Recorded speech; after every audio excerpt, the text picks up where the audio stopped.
sex regularly 2 or 3 times a week for 12 months with no sign of a pregnancy anywhere, don't lose hope.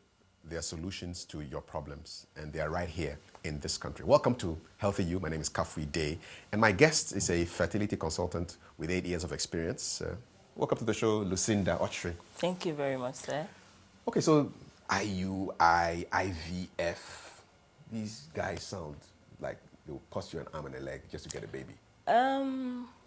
Not having a baby cost an arm and a leg and probably a head, because with our culture, it's almost insulting not to have a baby as a woman. So comparing that to the cost of IVF, it's probably nothing. You have payment plans? Can people pay installments and things, spread the payments over a period of time? You have people who would come in and start doing payments, and then at the end of the year, they'll say, now I'm ready. Okay. Yes, so we give them a plan, and then they follow it, and then we try to get them there. All right. You do surrogacy? We do surrogacy here in Ghana. For somebody who doesn't know what a surrogate mother is or what surrogacy is, can you just break it down for us? Okay. We have women who fortunately have their own children. Then they are ready to carry other people's children for them or babies. So they are surrogate mothers. They just carry the pregnancy, term pregnancy. After delivery, they don't have anything to do with the baby. Let me get this right. So if I wanted you to be a surrogate mother, which is late, for my kids, would I have to have sex with you and make you pregnant? No.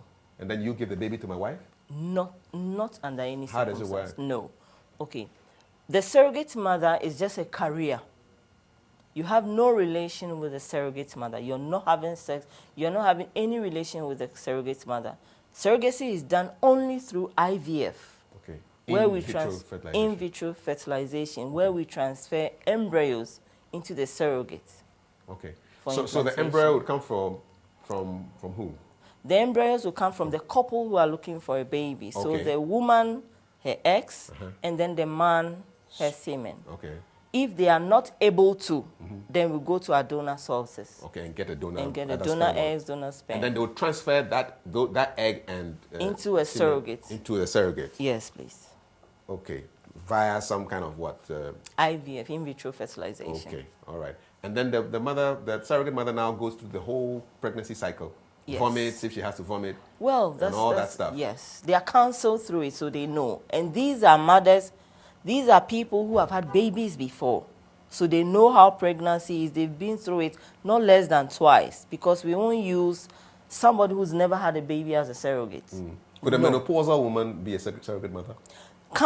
The menopausal woman can be a surrogate mother. Okay. Just that sometimes their hormones are not stable enough to carry a pregnancy through term. What's the oldest case of a surrogate mother you've had in Ghana?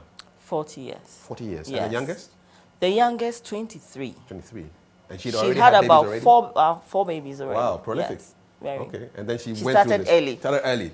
And how much do they get paid to carry somebody else's baby for 9 months? You know, when it comes to fertility, you don't say pay. Okay, token. What is the token? You give them something. Like a monthly salary? Oh, money? No. You when you have a surrogate, you're supposed to take care of them through the pregnancy. You house them, you feed them. If they have family, you take care of their family. Okay. And they are antenatal, everything. You pay for everything? You pay for everything. Okay. Yes. At the end of the pregnancy, you give them a token to say thank you. Has it happened that a surrogate mother brings the baby into the world and said, man, I'm keeping this baby? No, I have never experienced that. And I doubt it if it will happen, because they are counseled and they sign that the babies they're going to carry is not theirs. Yeah, but you know very well that you develop a bond with this being growing in you, and then all of a sudden you think, man, no, I want to keep it. It all depends on how you carry your surrogate through the pregnancy. What we do in our facility is when the surrogate comes in, let's say for a scan, we make sure she doesn't see what's projected on the scan machine. So apart from the baby being in there and moving, you don't see what's happening. You don't know the sex of the baby. So you don't bond with So we try to limit the bonding of the baby and the mother, yes. And so far, as you say... No, we've never had a problem of I'm taking the baby or I'm running. And we keep a close eye on them. But abroad, this has happened, right? You've had surrogates decide that, hey, I'm keeping this. Sometimes they even run away before they have the What? baby. With Yes. your baby? Yes. Wow. That's So kidnapping you right go, there. that's, well, sort of. Yeah. Yeah, It's in not a your way. baby. In a, in Interesting. a way. Okay, so that's surrogacy. And then when everything, all options have been exhausted, there must be something beyond surrogacy. You go in for adoption. Okay. And the good thing about the adoption process that we do is, because we do a lot of surrogacy, donor eggs and sperms, sometimes instead of adopting a 1-year-old, a 2-year-old, a 3-year-old, we could go ahead and use donor egg, donor sperm, fertilize, transfer the embryo into a surrogate. Then you adopt the baby. Wow, so that's on a whole new level. So you That's get a new donor thing. egg, a donor Sperm. and then you put that combination into a surrogate mother. Yes. So we know that there's a pregnancy going on for a couple to adopt the baby. Ah. Now you can adopt a baby. You have the chance of going through the pregnancy with the woman. Even though you don't see the surrogate, you get pictures of the scan, videos of the baby on scan. At birth, you are almost present, and you can breastfeed the baby at birth, go through the 6 months exclusive breastfeeding. So it creates a lot of bonding than just going to a house. Hold on, who is breastfeeding this baby?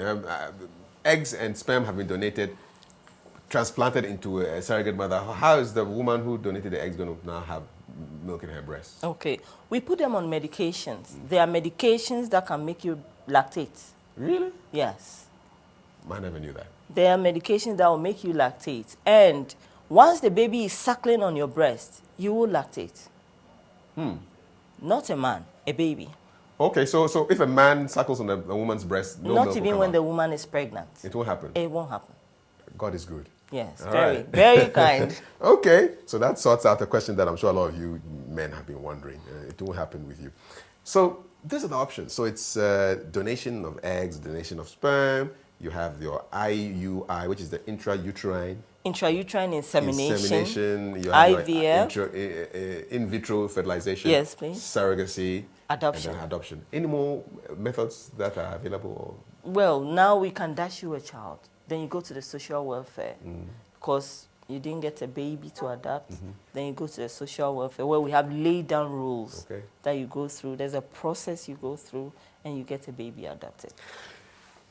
I want to wrap this by turning over the camera to you, speaking to that camera there. And you talked about counseling people before they adopt any of these methods.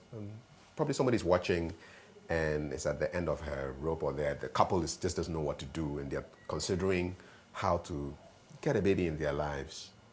Speak some words to them. With time, I've come to realize that fertility, it's not, most of the time, about 60% of the time, women don't have issues per se. It's more psychological than physical challenge. So when you have a problem that you don't even know what to do, you've come to your wit's end, speak to a counselor, somebody who can counsel you about fertility, what to do, the options that you have. Then you get help from somebody, yes. Thank you very much. Lucinda Ochre is a fertility consultant, and you've gotten your A to Z on fertility issues right here on GH Today. This is Healthy You. Next week, the show returns, same time. Stay with us.